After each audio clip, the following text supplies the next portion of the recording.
Kung marami kang binibigay pero mas konti ang nakukuha mong respeto, may mali sa sistema. Nagsisinungaling sila sa inyo. Sinasabi nila na kapag lagi kang present, kapag binibigay mo ang oras mo, attention mo, loyalty mo, kapag open ka sa feelings mo, ire-respeto ka daw. Pahahalagahan ka raw, pipiliin ka raw. Pero tignan mo ang realidad mo. Habang mas nagbibigay ka, mas hindi ka na-appreciate. Habang nananatili ka, mas madali kang baliwalain. Habang mas available ka, mas hindi sila natatakot na mawala ka. At yan ang di sinasabi sa'yo. Kasi ang totoo, hindi ganyan gumagana ang tao. Hindi tayo na-addict sa meron na tayo. Na-addict tayo sa pakiramdam na may nawawala. Isipin mo yan. Sa ngayon, hindi ka hinahabol. Kinukontrol ka. Kilala ka nila, alam nila kung kailan ka magre-reply. Alam nila na magpapatawad ka. Alam nila na hindi ka aalis. Kaya hindi ka nila nire-respeto. Maasa sila sa'yo. Pero hindi ka nila pinapahalagahan. Hindi dahil wala kang halaga, kundi dahil ginawa mong sobrang daling makuha ang halaga mo. Ito ang kaalaman galing sa mga elite. Hindi nila tinuturuan ang leaders na maging mabait. Tinuturuan nila silang maging effective. At ibabahagi ko sa iyo ang isang brutal na prinsipyo, ang control. Hindi tungkol sa lakas. Tungkol ito sa perception, distansya at timing. Ang taong laging available, nagmumukhang mahina. Ang taong marunong dumistansya, nire-respeto. Minsan, kinakatakutan. Kasi kapag hindi ka nila kayang ma-access, hindi ka rin nila kayang kontrolin. Dito nagkakamali ang karamihan. Akala nila, control equals effort, prove bigay ng bigay. Pero ang tunay na control, nanggagaling sa takot ng tao na mawala ka. At kapag naintindihan mo yan, magbabago ang lahat. Kapag hindi na sigurado ang presence mo, kapag hindi na predictable ang attention mo, kapag hindi ka na laging emotionally available, may nag-iiba sa kanila. Una, pampante sila, tapos nalilito, tapos napapansin nila na wala ka. Doon nagsisimula ang tensyon. Kasi minsan, mas malakas ang katahimikan kaysa sa paliwanag. Mas malakas ang distansya kaysa presensya. Hindi ito laro, ito ay pag-intindi sa power. Ang tunay na power, marunong mawala sa tamang oras. Sa video na to, matututunan mo kung paano umatras ng hindi mukhang mahina, paano gumawa ng tensyon kahit walang sinasabi, at paano iparamdam ang pagkawala mo habang sila na ang naghahabol sa'yo. Kasi kapag bihira ka, nagiging valuable ka. At kapag hindi ka na sigurado, nagiging hindi ka na makakalimutan. Unang hakbang na kailangan mong gawin, alisin ang unlimited access. Sa oras, madali kang makontak, madali ka ring mapalitan. Hindi ito agad naiintindihan ng karamihan. Kasi tinuturo sa atin na kapag present ka, importante ka. Kapag mabilis ka mag-reply, interesado ka. Kapag lagi kang nandyan, loyal ka. Pero ang totoo, kapag walang limit ang access mo, bumababa ang tingin sa'yo. Kapag alam nilang anytime pwede ka nilang maabot, kapag instant ka sumagot, kapag alam nilang naghihintay lang ang attention mo sa kanila, nawawala ang espesyal na pakiramdam, nagiging normal, nagiging expected, hanggang sa ma-ignore ka na. Ito ang mental trap. Ang laging nandyan, nagiging invisible. Isipin mo, hangin, nasa paligid lang natin, pero napapansin lang kapag nawawala. Ganon din ang oras mo, energy mo, at attention mo. Kapag binigay mo ng walang limit, nakakalimutan ng halaga. Dito nagsisimula ang pagbabago. Ang access, kinukontrol, hindi basta binibigay. Hindi ka dapat laging available. Hindi ka dapat laging instant mag-reply. Hindi ka dapat umiikot sa buhay ng ibang tao. Kasi kapag ginawa mo yan, nawawala ang kontrol mo. At ayon sa mga elite, kontrol ang pinaka-importante. Ang taong nagbibigay ng unlimited access, nawawalan ng authority. Ang taong marunong dumistansya, lumalakas. Bakit? Kasi ang sobrang pamilyar, nakakabawas ng respeto. Kapag nasanay sila na nandyan ka palagi, titigil sila sa effort, hindi na nila pahahalagahan ng oras mo. Hindi na sila matatakot mawala ka. At kapag walang takot, walang tensyon. Kapag walang tensyon, walang paghabol. So anong gagawin mo? Tanggalin ang unlimited access. Hindi dramatic, hindi kailangan ipahayag. Hindi kailangan ng mahabang explanation. Tahimik lang, huwag kang laging instant mag-reply. Hindi para parusahan sila, kundi para baguhin ang pattern. Huwag kang laging emotional available. Hindi para manipulahin, kundi para protektahan ang sarili mo. Huwag maging predictable. Hindi para lituhin sila, kundi para mabawi ang kontrol mo. Hindi ito pagiging malamig, ito ay pagiging mapili. Magkaiba ang pagiging mabait at pagiging laging available. Ang kabaitan, choice yan. Ang pagiging laging reachable, kahinaan kapag walang limit. Sa ngayon, maraming tao ang casual lang sa'yo kasi alam nilang nandyan ka palagi. Walang urgency, walang risk, walang consequence. Pero sa oras na magbago ang availability mo, magbabago rin sila. Sa una, hindi nila mapapansin. Tapos, may konting tanong, bakit hindi pa siya nagre-reply? Busy ba siya? O lumalayo na at doon ka napapasok sa isip nila? Doon nagsisimula ang tensyon. Hindi sa salita, kundi sa distansya. Pero tandaan mo to, gagana lang ito kung totoo. Kung nagdi-delay ka lang pero naghihintay ka pa rin buong araw, controlled ka pa rin. Kung kunwari busy ka pero emotionally nakadepende ka sa reply nila, wala pa rin nagbago. Ganito yan. Ang tunay na power, dumarating kapag hindi na umiikot ang buhay mo sa kanila. Busy ka, may focus ka, may ginagawa kang mas mahalaga kaysa sa tuloy-tuloy na chat. Ang atensyon mo nagiging limitado at ang mga bagay na limitado mas pinahahalagahan. Kaya ang mga taong may value, hindi laging available. Hindi dahil naglalaro sila, kundi dahil may purpose sila. Hindi nila kailangan ng patunay na mahalaga sila. Yung pagkawala nila, yun na ang patunay. Ngayon, naiintindihan mo to. Sa umpisa, magiging uncomfortable ka. Hindi dahil sa kanila, kundi dahil binago mo ang nakasanayan mo. Sanay kang mabilis mag-reply, sanay ka laging nandyan, sanay kang kailangan ka. At kapag tumigil ka, parang may nawawala. Pero hindi ka nawawalan, binabawi mo lang ang control. Sa bawat delay ng reply mo, sinasabi mo sa sarili mo, hindi kontrolado ng iba ang oras ko. Sa bawat hindi mo pagiging instant available, may halaga ang atensyon ko. At dahan-dahan, nagbabago ang dynamics. Sila na ang naghihintay. Sila na ang nagtataka. Sila na ang umaayon sa pace mo, hindi na ikaw. Doon bumabalik ang power. Tahimik lang, hindi pilit, hindi agresibo. At kapag nangyari yan, mapapansin mo, mas may laman na ang message nila. Mas may effort na ang atensyon nila, mas klaro na ang interest nila. Bakit? Kasi hindi na sigurado ang access nila sa'yo. At ang hindi nila kontrolado, mas nire-respeto nila. Kaya wag mo na i-announce, wag mo nang ipaliwanag. Baguhin mo lang ang galaw mo. Mas kaunting availability, mas mataas na value. Sabihin mo ito, hindi na ako laging available. Dumako na tayo sa pangalawa. Sirain ng pagiging predictable. Kapag nababasa ka na nila, kampante na sila. At kapag kampante na sila, hindi ka na nila iniisip, diyan namamatay ang attraction. Hindi dahil wala kang value, kundi dahil paulit-ulit na ang galaw mo. Ang pagiging predictable, comfort yan. At ang sobrang comfort, walang tension. Kapag walang tension, walang curiosity. Pag walang curiosity, walang pag-iisip sa'yo. Itong katotohanan, hindi iniisip ng tao ang bagay na puli na iintindihan na nila. Iniisip nila yung hindi na nila ma-figure out. Kung alam nila kung kailan ka magre-reply, kung paano ka magre-react, kung ano ang tatanggapin mo, wala nang misteryo. Parang bukas na libro ka na. Kaya mali ang consistency kung mali ang paraan. Consistency sa values, maganda.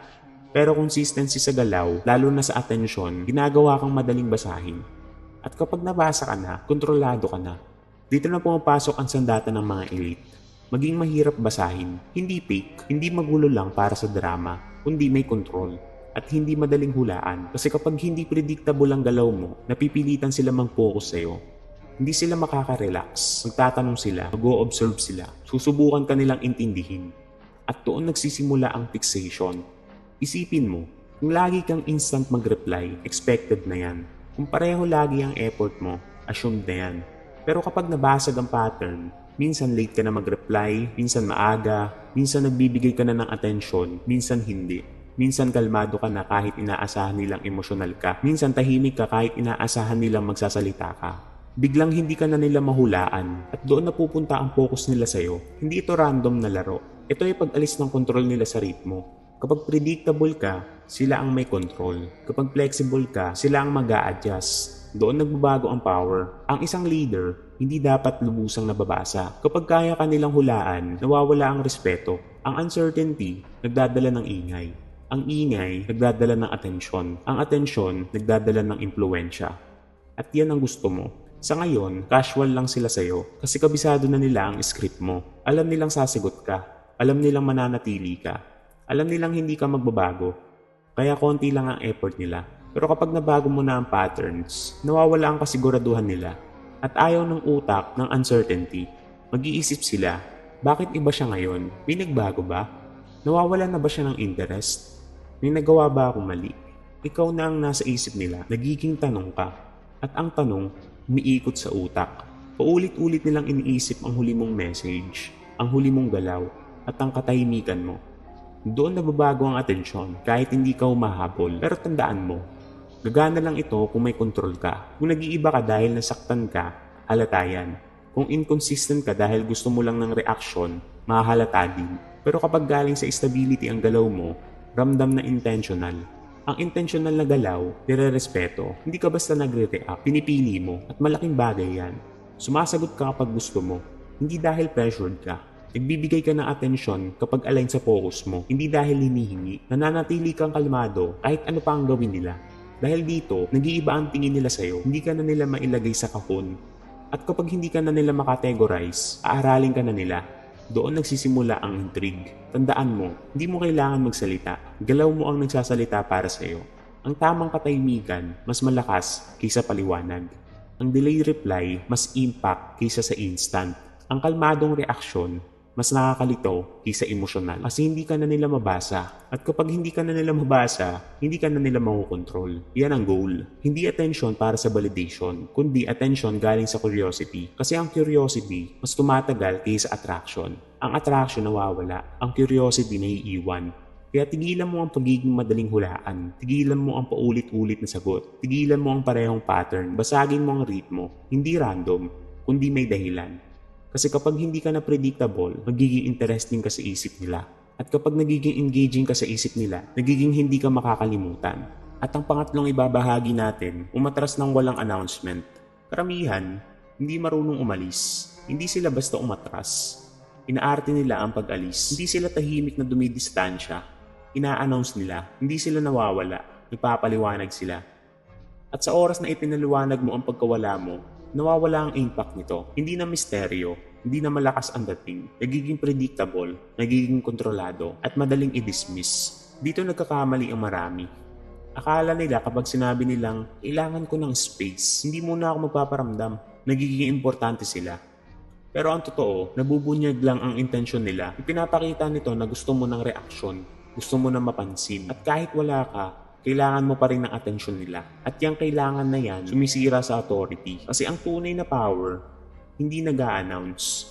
Tahimik lang, kumikilos ng hindi napapansin. Binabago ang sitwasyon ng hindi humihingi ng permiso.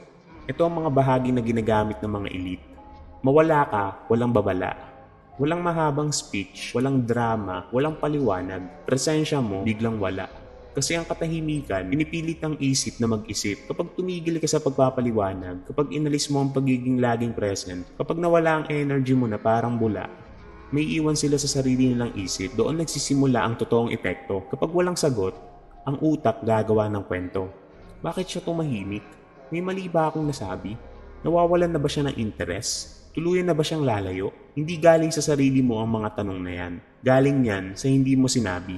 At yan ang kaibahan. Mahinang distansya, humihingi ng reaksyon, malakas na pagkawala, ang papaisip, ang kontrol, hindi galing sa madalas magsalita. Galing ito sa pag-manage ng perception. Ang taong madaldal, masyadong nabubunyag. Ang taong laging nagpapaliwanag, nagiging predictable. Pero ang taong tahimik, kumilos, siya ang nagdidikta ng kwento. Kasi ang tao, at kapag nanguhula sila, naglalagay sila ng sarili nilang emosyon. Takot, curiosity, halaga, nang wala silang sinasabi. Kaya sobrang lakas ng tahimik na pag-alis. Hindi mo sila pinilit mag-isip. Hinayaan mo silang gumawa ng kwento. At minsan, mas malakas pa yon kaysa sa kahit anong paliwanag. Pero tandaan mo, hindi ito para mamparusa. Kung ang intensyon mo gumanti, mahahalata yan. Kung gusto mo lang silang habulin ka, magmumukha kang pilit. Ang tunay na pag-alis galing sa detachment. Hindi ka umalis para gumawa ng drama. Umalis ka dahil hindi na tama ang pagpapahalaga sa'yo. At yan ang malaking kaibahan. Hindi na ito tactic. Standard na ito. Hindi mo sinasabi na, pansinin mo ako. Sinasabi mo, kahit walang salita. Hindi ako available kung hindi ako pinapahalagahan. Mas malalim ang tama niyan kaysa salita. Sa una, baka wala silang reaksyon. Baka masaya pa sila. Baka isipin nilang babalik ka rin. Pero habang tumatagal, humahaba ang katahimikan. Hindi bumabalik ang dating patterns. Wala ka pa rin. At doon nagsisimula ang tanong. Kasi ang tao, hindi sanay na biglang nawala ang isang taong laging nandyan. Yung katahimikan mo, mas maingay pa kaysa pasensya mo dati. Ulit-ulitin nila ang usapan, i-analyze ang galaw mo. Maghahanap ng meaning. At habang ginagawa nila yon, lalo silang nahuhulog sa isip nila. Doon nagiging totoo ang pagkawala mo. Hindi dahil may sinabi kang malakas, kundi dahil wala kang sinabi. Pero ito ang pinaka-importante. Kailangan kaya mong panindigan ng katahimikan. Karamihan bumibigay. Nawawala tapos babalik agad. Nananahimik tapos magme-message para mag-check. Aatras tapos magpapaliwanag dahil uncomfortable. At sa oras na bumigay ka, nawawala ang power. Kasi namumukha lang itong tactic, hindi standard. At ramdam yan ng tao. Ang tunay na katahimikan, kailangan ng disiplina. Kailangan okay ka na hindi mo alam ang iniisip nila. Okay ka na wala kang control sa outcome. Okay ka na may space kahit hindi mo punuan. Kasi sa space na yan, lumalaki ang value mo. Habang tumatagal ang katahimikan mo, mas napapansin ka. Habang hindi ka nagpapaliwanag, mas lumalakas ang image mo.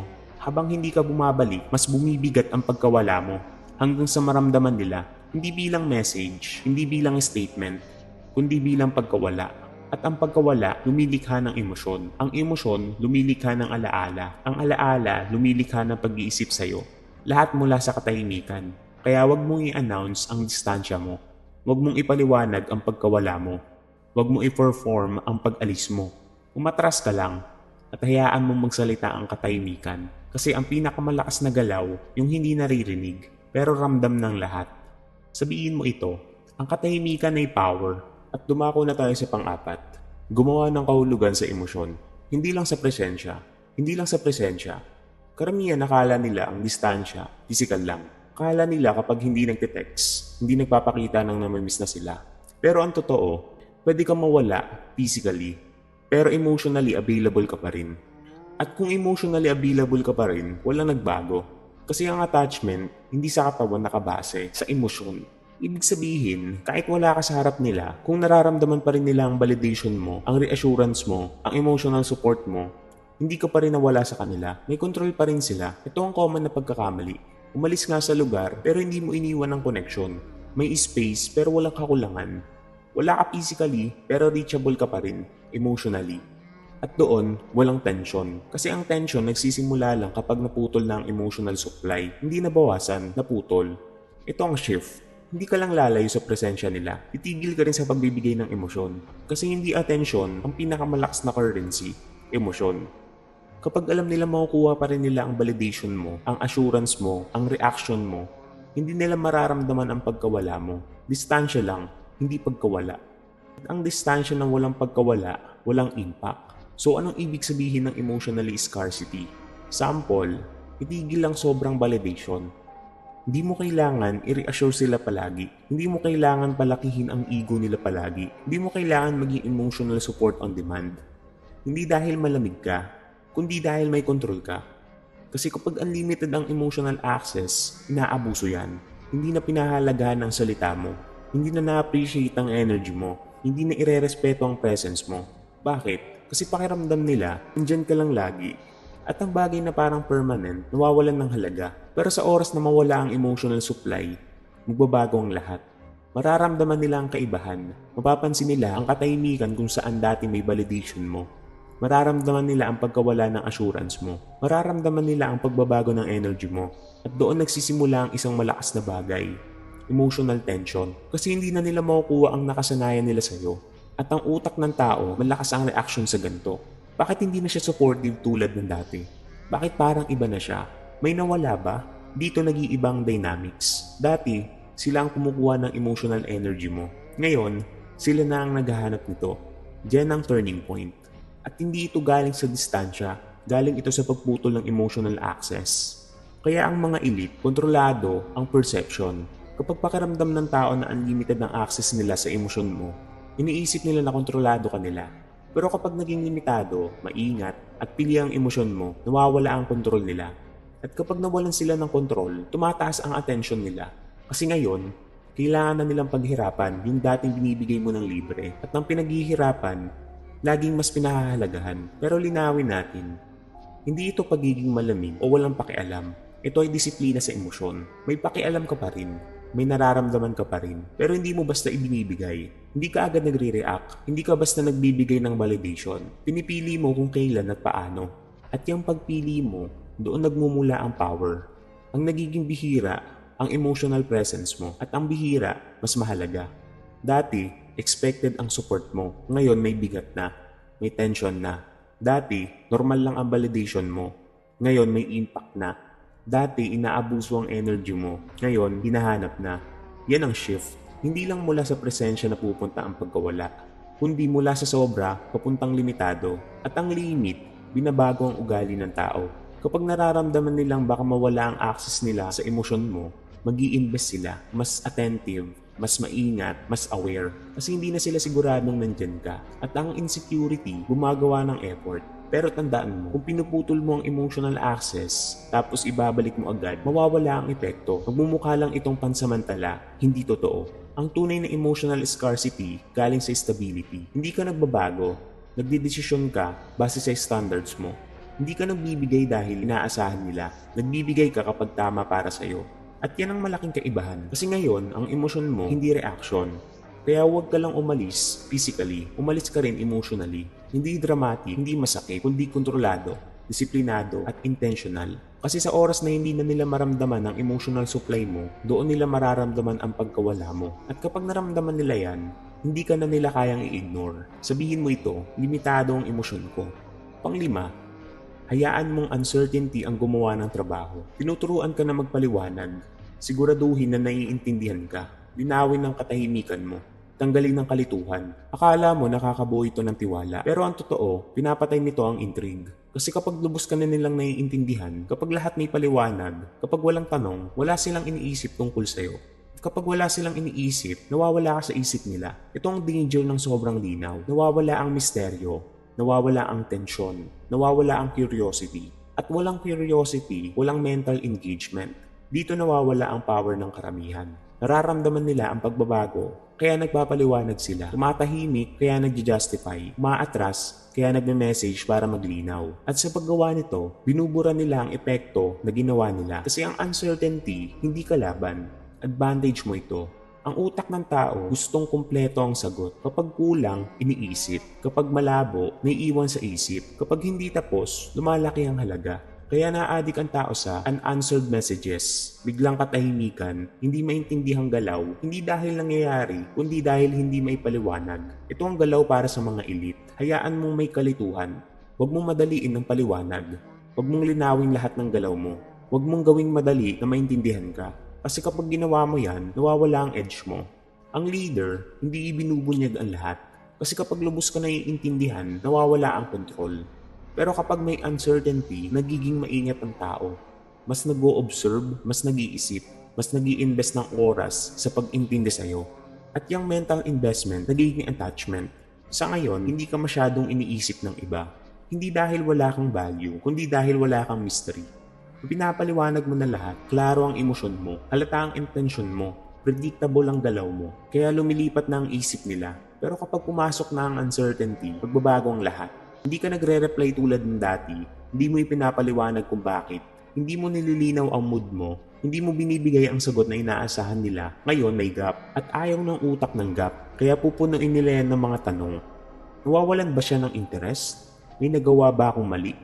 Bakit siya iba ngayon? Hindi galing sa salita mo, galing sa katahimikan mo. At dahil doon, nasa isip ka na nila. Uulitin nila ang usapan, i-analyze ang tono mo, maghahanap ng meaning kahit maliit na detalye. Lahat dahil hindi ka nag-explain. Ganito gumagana ang uncertainty. Gumagawa ito ng loop. At habang umiikot ang loop, nananatili ka sa isip nila. Hindi ito manipulasyon, ito'y pag-intindi sa psychology. Pinagpapahalagahan ng tao ang mga bagay na pinaglalaanan nila ng isip. At kapag nag-invest sila ng mental energy para maintindihan ka, nagiging mas importante ka sa kanila. Pero ito ang mahirap. Kailangan okay ka na hindi ka naiintindihan. Karamihan di nila ito kaya. Hindi sila komportable kapag mali ang interpretation sa kanila. Gusto nilang tama, gusto nilang ipaliwanag, kontrolin ang tingin ng iba sa kanila. Hindi mo kontrolado ang isip nila sa pagpapaliwanag. Naimpluwensyahan mo sila sa binibigay mong iisipin nila. At minsan, katahimikan yon. Pag umatras ka, huwag magpaliwanag. Kapag nagbago ka, huwag mag-justify. Kapag dumistansya ka, huwag maglinaw o magpaliwanag. Hayaan mo silang mag-isip, hayaan mo silang magtanong, hayaan mo silang maramdaman ng uncertainty. Kasi yan ang gumagawa ng trabaho para sa iyo. Nagbibigay ng tensyon, nagbibigay ng curiosity, nagbibigay ng focus. At lahat ng yan, humahantong sa isang bagay, pag-iisip sa iyo ng paulit-ulit. Hindi dahil pinilit mo, kundi dahil hinayaan mo silang gumawa nito. Kaya tigilan mo ang sobrang paliwanag. Tigilan mo ang gustong maging lubos na maiintindihan. Kasi sa duda, nakatira ang atensyon. At sa atensyon, nagsisimula ang power. At dumako na tayo sa pang-anim. Bawiin ang power sa pamamagitan ng detachment. Lahat na natutunan mo, dito pupunta. Kasi kahit gawin mo lahat, kung kailangan mo pa rin sila, walang gagana. Pwede kang mag-delay ng reply, pwede kang maging unpredictable, pwede kang mawala ng walang paliwanag, pwede mong putuli ng emotional access, pwede kang gumawa ng uncertainty. Pero kung nakadepende ka pa rin sa kanila, hawak ka pa rin nila. Pero kung nasa loob-loob mo, naghihintay ka pa rin ng reaction nila, inaabangan mo pa rin ang reply nila, maasa ka pa rin na mapansin ka, kontrolado ka pa rin. Kasi ang control, hindi lang sa ginagawa mo sa labas, nasa kung ano ang kailangan mo sa loob. Ito ang huling shift, detachment. Hindi lang distansya, hindi lang katahimikan, hindi lang strategy, detachment. Kasi sa oras na hindi mo na kailangan ng validation ng isang tao, nawawala ang kapangyarihan nilang impluwensyahan ka. At yan ang tunay na power. Hindi ito naiintindihan ng karamihan. Akala nila ang power ay galing sa paghahabol, pagkuha ng atensyon, pag-trigger sa reaksyon. Pero kung apektado ka pa rin ng reaksyon na yon, wala ka pa rin control. Iba ka lang ng role, pero nasa parehong laro ka pa rin. Ang tunay na power, kapag hindi mo na kailangan ng outcome, hindi ka naghihintay ng message, hindi ka nag-check ng signs, hindi ka umaasa sa validations. Buong buo ka kahit nandyan sila o wala. At yan ang nagiging dahilan kung bakit nagiging delikado ka sa perspective nila. Kasi ang galaw mo, hindi galing sa emosyon, galing sa choice. At ang mga elite, hindi yung madaling maapektuhan. Sila yung kalmado kahit anong nangyayari. Kasi ang emosyon, ginagawa kang predictable. Ang pangangailangan, ginagawa kang kontrolado. Pero ang detachment, ginagawa kang hindi maabot. Sa ngayon, maraming tao ang nakakaapekto sa'yo nang hindi man lang nila sinasadya. Late sila mag-reply, ramdam mo agad. Lumalayo sila, nagre-react ka. Nagbago sila, inahabol mo ang paliwanag. Bakit? Kasi nakadepende ka pa rin sa response nila. Kaya ang detachment, hindi option. Kailangan. Hanggat may dependency ka, mahihina ang kahit anong strategy. Kasi nagre-react ka pa rin, nag-a-adjust ka pa rin. May hinahanap ka pa rin sa kanila at kapag nararamdaman nila yan, alam nilang may control sila. So paano mag-detach? Itigil mo ang paghahanap, hindi physical, kundi mental. Itigil mo ang paghahanap ng atensyon nila. Itigil mo ang paghingi ng approval nila. Itigil mo ang paghihintay ng validation nila. Maging buo ka sa sarili mo. Ang mood mo hindi nakabase sa message nila. Ang confidence mo hindi nakabase sa galaw nila. Ang value mo hindi nakabase sa pagkilala nila. At dito nagbabago ang lahat. Kasi ngayon, malinis ang galaw mo. Sumasagot ka dahil gusto mo. Hindi dahil kailangan mo. Umatras ka dahil pinili mo. Hindi dahil nasaktan ka. Nananahimik ka dahil may kontrol ka. Hindi dahil naghihintay ka. At yan ang ibang klaseng presence. Presence na hindi kayang manipulahin. Walang mahihila. Walang emotional strings. Walang inaasahan. At kapag naramdaman nilang hindi ka na nila kayang kontrolin, sila na ang nawawalan ng kontrol. Mag-iisip sila. Mag-i-effort sila. Mag-i-invest sila. Kasi nabaliktad na ang dynamics. Dati, ikaw ang nagre-react sa kanila. Ngayon, sila na ang nagre-react sa'yo. Pero ito ang totoo na iniiwasan ng karamihan. Ang detachment, hindi komportable. Pinipilit ka nitong harapin ang sarili mo. Walang distractions, walang validation, walang reassurance mula sa iba. Ikaw lang at ang sarili mong isip, standards at halaga. Kung mahina ang pundasyon mo, parang walang laman ng pakiramdam. Kaya karamihan, bumabalik agad. Mabilis mag-reconnect, hahanap ulit ng atensyon, babaliin ang sariling katahimikan. Pero kung mananatili ka, may mangyayari, magiging stable ka. Hindi manhid, kundi kontrolado. May nararamdaman ka, pero hindi ka pinapatakbo nito. May pakialam ka, pero hindi ka nakadepende. Nakikipag-ugnayan ka, pero hindi nakakabit. At yung balanse na yan, tunay na power. Kasi ngayon, ang presensya mo, choice, hindi pangangailangan. At ramdam yan ng tao. Nararamdaman nila kapag hindi ka naghahabol, hindi naghahanap, hindi nakadepende. At doon pumapasok ang respeto. Kasi hindi ka na kumukuha, pinipili mo na lang kung saan mo ilalagay ang energy mo. Doon nagbabago ang lahat. Hindi mo sinusubukang maging valuable, nagiging valuable ka na. Walang pilit, walang paliwanag, walang puwersa. Kasi ang detachment, tinatanggal ang desperasyon. At kung walang desperasyon, may control. Kaya tigilan mo ang paghihintay ng reaksyon. Tigilan mo ang paghahanap ng validation. Tigilan mo ang pagdepende sa atensyon nila para maramdaman mong mahalaga ka. Kasi sa oras na hindi mo na sila kailangan, dun ka nila mapapansin. Kapag hindi mo na sila binibigyan ng access sa'yo, may nagbabago. Sa una, parang walang nangyari. Komportable pa sila. Parang okay lang. Pero paunti-unti, Mapapansin nila ang katahimikan, mararamdaman nila ang kaibahan. May isip nila na may nawala at doon nagsimula ang kalituhan. Ang kalituhan nagiging focus. Kasi ang pagkawala mo, mas malakas kaysa sa presensya mo dati. Nag-iisip sila tungkol sa'yo. Ulit-ulitin na ang alaala, kukwestiyonin ang iniisip nila dati. Hanggang sa hindi na nila namamalayan, nasa isip ka na nila ng paulit-ulit. Hindi dahil nagbabago ang value mo, kundi dahil nagbabago ang access mo. Ito ang hindi naiintindihan ng karamihan. Hindi ka lang basta nagiging valuable.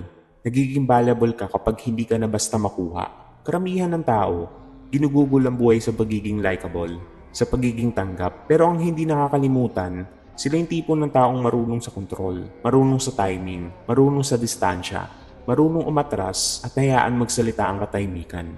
Kapag madali ka ma-access, kontrolado ka. Pero kapag natatakot silang mawala ka, ikaw ang may control. Yan ang shift. Kaya tigilan mo ang pagpapatunay sa halaga mo. Tigilan mo ang pagpapaliwanag ng katahimikan mo.